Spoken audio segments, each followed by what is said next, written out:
But before I start, I just want to touch on the permanent fund itself. You know, it's really one of the great ways in which we as Alaskans save today's resources for opportunities for tomorrow. And we are unlike any state in the Union in most countries in being able to have that great wealth put away for the future. So with that, I want to give it to Representative Doogan to say a few words. Mike. Good morning. Always happy to see the press, of whom I was a member for many years.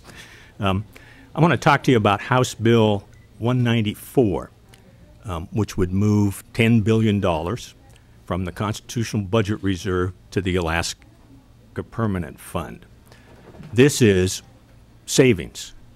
This is the thing that politicians always like to talk about, but in the legislature don't often do.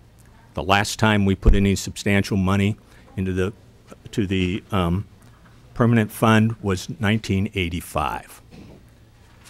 So there's a series of questions about this that I'd like to answer. The first is, can we afford it?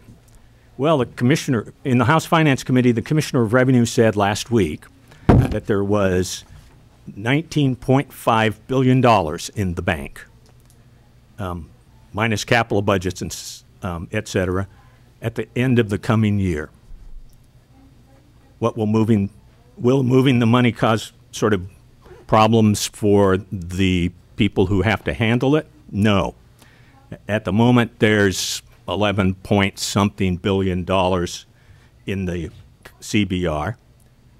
You know, even I can do the math.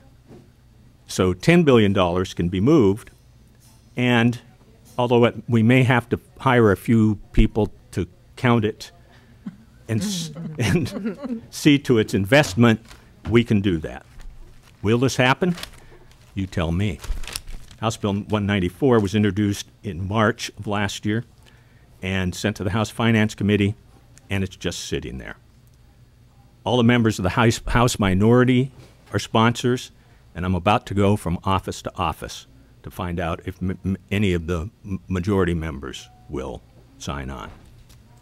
Should they? Well, let's take a look at the Alaska Permanent Fund for a moment. The original bill was written and passed in 1975 and vetoed by the governor on the grounds that you can't just appropriate money unless you do it constitutionally.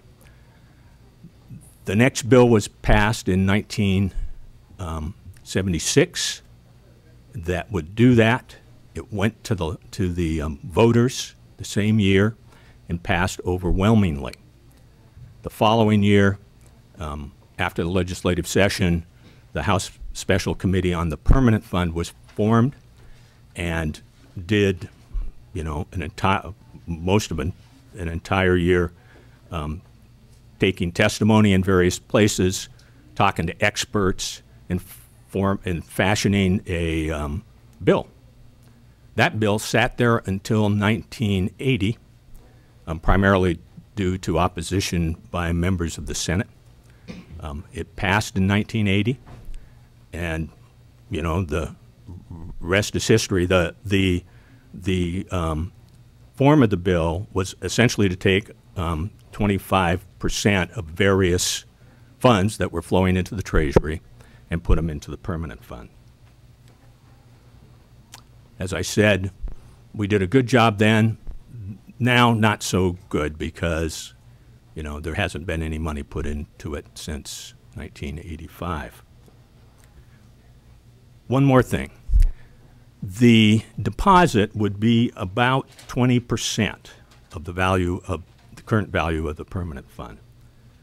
According to the permanent fund's estimate, in 10 years, that would raise the dividend about 20% from what they predict will be $1,200 to about $1,800. You know, there's a lot of discussion here about spending that money instead. The last time I looked, the members of the legislature had plans of various sorts for something in excess of the money that we've got in the bank. So it's a pretty clear decision that people are going to have to make. Either they're going to decide to save some of this money or spend it all. And I have to tell you, based on, as I said, I've been watching this process for a long time, unless we do something, and we do it pretty soon, that money is going to get spent. So that's why the bill is in there, and when it's appropriate, I'll be happy to take any questions that you might have. Berta, any beginning comments? No, I just